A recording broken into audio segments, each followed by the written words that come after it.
Ladies and gentlemen, the stock market has been green 4 days in a row. You're at a critical breakout moment. And if what I think is true, a China trade war ceasefire is coming, a delay of these tariffs on China, well, you're going to see the markets explode or go crazy in this upcoming week. Now, we have a lot of economic data this week.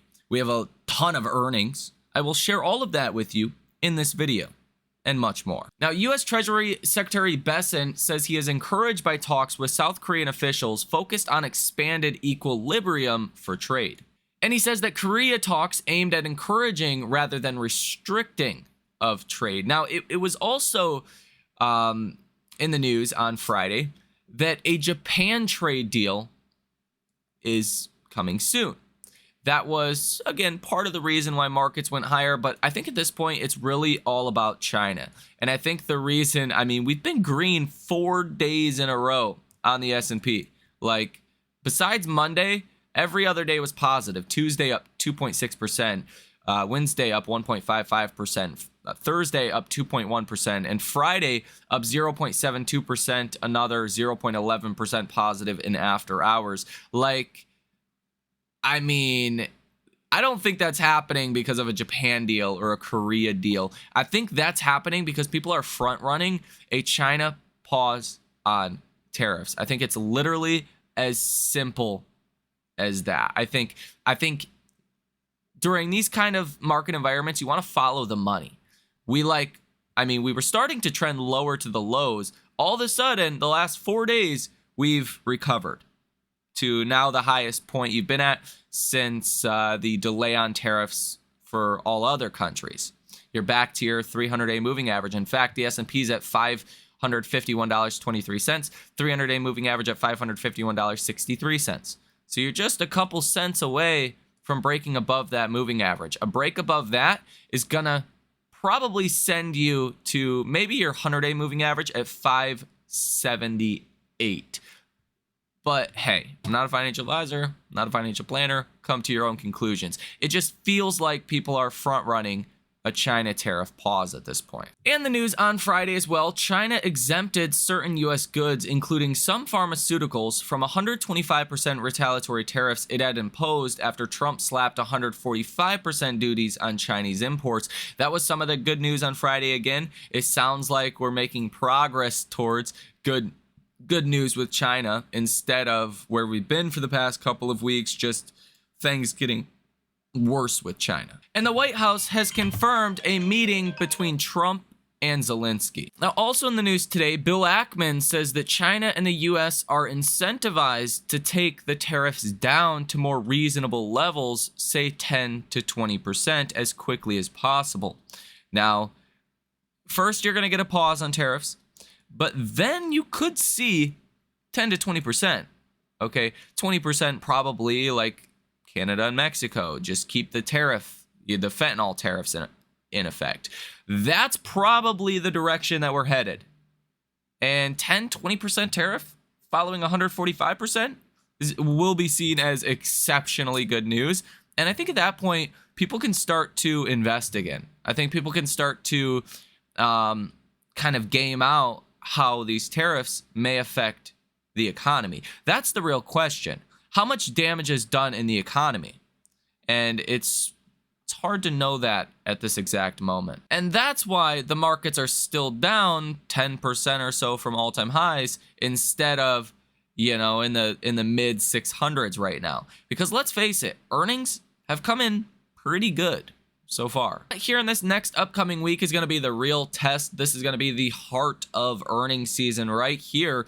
On Monday, you have Domino's, MGM, Opera, a couple other names in pre-market. In after hours, you have Waste Management, NXP, F5, Teradyne, Transocean, Nucor, Welltower, and Cadence. Tuesday pre-market, SoFi, PayPal, UPS, JetBlue, Coca-Cola, Pfizer, Royal Caribbean, Spotify, and Altria. Tuesday and after hours, you have Visa, Snapchat, Starbucks, First Solar, PPG, Booking Holdings. Wednesday pre-market, Humana, Caterpillar, Western Digital, Generac, GeneX, ADP, and GE Healthcare. Wednesday and after hours, you have Microsoft, Meta, Robinhood, Qualcomm, Albemarle, some others. Thursday pre-market, Eli Lilly, Roblox, CVS Health, MasterCard, SiriusXM, McDonald's, Shake Shack, and Builders First Source. Thursday and after hours, Amazon, Apple, Riot, Airbnb, Reddit, Big Bear AI, Atlassian, Five9, and some others. And then Friday pre-market, you have Fubo, ExxonMobil, and Chevron, Wendy's, Cigna, Apollo, Magna, and some others. Now, before we go any further, I do want to share this clip with you from CNBC. It's about 5 minutes long or so, but it's from Warren Pies, someone that I respect quite a bit on Wall Street from a money manager perspective. He seems to be correct a lot. He seems to be a very logical speaker. He was one of the first individuals to kind of warn about this market and the choppy period that we will be in spring, where he actually predicted that we could see a 10, 15, 20% drawdown from some of Trump's, policies. Well, he says a tactical low could be in right now.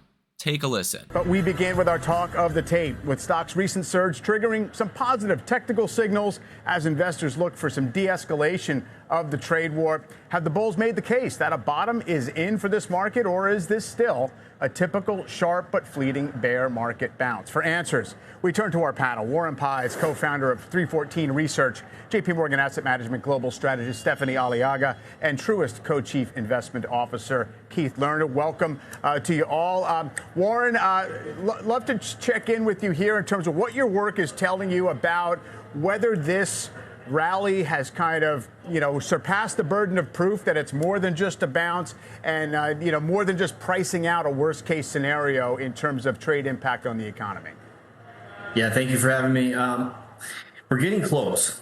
So, I think that the first thing we told our clients from the get-go after April 2nd is that we're not going to navigate this thing by getting inside of Trump's head and psychoanalyzing the next move or the next tweet, but I do think that the White House is trying to de-escalate the situation. One of the markers we've seen is that Peter Navarro hasn't been on TV since April 13th, and that's corresponding with this equity rally. So setting that aside, though, I think that a confirmed bottom, has two components. You need to see washed out sentiment and positioning. We measure that a number of ways. We measured in the inverse ETFs for retail. We measured for vol targeting for institutions and CTAs for trend followers. And across all those metrics, sentiment is depressed, and that's phase one of a bottom. And then you look for technical confirmation. Philosophically, we're always going to be late because of that ordering, and I think we're getting really close to technical confirmation. We haven't, at close yesterday, we didn't trigger the exact perfect thing we're looking for, but there's been a lot of talk about the Zweig breadth thrust, which is a similar metric to what we look at. We have a bottom spotting breadth thrust at 314 Research. And there's been a few other things. We had 3 straight 1% updates with a trailing negative 10-day performance, which has an excellent track record. Historically, there's no negative cases when that happens looking out 1 year. So there's a lot to like about it, and we just are waiting for that final technical confirmation. We'll see how we close today. Yeah, I was going to say a lot of the work is pointing in that direction that have positive implications for 6 or 12 months ahead in most instances, although, of course, the interim might be a little tougher. And Stephanie, granted, nobody can actually decipher exactly what's going to happen based on the decisions of literally one person. But I guess you have to have some working assumption for how this might play out, or at least what's priced in for now in terms of where tariffs might land and what it's going to mean for the economy and earnings. That's the real difficulty. What's priced in right now? We think we're past the peak in terms of escalating tariffs, and we welcome a lot of the de-escalation that we've seen recently. But now I think we're shifting into the slower burn around digestion. And this week, we've got more signals that all of this tariff turmoil is starting to really impact supply chains, and it's already making companies today change their decisions. This week, in terms of what we heard from earnings, one thing that really stuck out to me was how companies are rebuilding their war chest. They're figuring out, how do we increase liquidity? Maybe we're prolonging some hiring plans. Maybe we're enacting some layoffs already. And while the consumer hasn't softened yet in its consumption, the anticipation of a softer consumer is already leading to a softening in business activity today. Sure. Yeah, I mean, you saw the CapEx intentions really take a dive and things like that. To your point about companies deciding they'd rather maybe hang on to that cash a little more. Keith, it's funny because the market has seemed to be celebrating these just hints and maybe not very substantive ones that maybe we're going to be working towards some kind of cooling of these trade tensions. On the other hand, if we land at 10% across the board tariffs and then something way lower than where we are on China, that's still a pretty stiff tax on global production and efficiency. So how do you try to think your way through how the markets are going to absorb all that? Yeah, well, first, Mike, always great to be with you. We use a way of the evidence approach. Some of the things that Warren talked about earlier, I agree with. Some of the technical momentum has been positive. But on the same token, when we look at the way of the evidence, we see more of a mixed picture, and we think that the upside is somewhat capped. Maybe we squeeze, above 5,500. I think the upside in our work is likely capped around 5,800.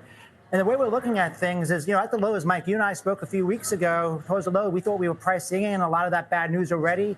Now, with this rebound, we're pricing in a better outcome at a time where we think the economy continues to likely slow later this year. We are concerned that we may see a little bit of an air pocket later in the year as we're bringing forward all this inventory. And there's also a risk that you bring all this inventory in now and that later on the demand isn't there to meet it, and you have to start reducing prices, which is then the companies have to protect profits, and that's where the labor side could come in as well. Valuations are, a condition. You can't get, you have to be careful not to be too precise, but we are still above the pre-pandemic levels, the peak pre-pandemic levels, at a time where forward earning estimates still need to come down. So, listen, I think that 4,800, 50% retracement is a pretty good low unless you go in recession. But up here, I just think the upside's capped. And again, the risk reward becomes a bit less favorable as you use up some of that energy to get all the way back up here. We're up 14% off that intraday low now. Now, here in this upcoming week as well, again, keep in mind, I think we could get big news by Monday of a, pause of the China tariffs. And again, if that happens, fantastic. I think stocks are going to do very well. But you have Dallas Fed Manufacturing Index Monday. Tuesday, you have goods trades balance, retail inventories, S&P Case-Shiller home price year over year. You have the JOLTS job openings. That's going to be huge. Again, I think one of the best ways to kind of gauge how the economy is doing is how many job openings are there. If there's a lot of job openings, the economy is probably doing pretty well. The first thing you do, but even before you lay people off, if you're thinking about laying people off or things are getting slower, you take down some of those job openings, right? That seems like, common sense. On Wednesday, you have the GDP growth rate quarter over quarter, advanced data for Q1. You're expecting a positive number here, 0.4%. The Atlanta Fed GDP Now tracker is negative 2.5% for Q1 GDP. Excluding gold, you're negative 0.4%. You could definitely see a negative number here.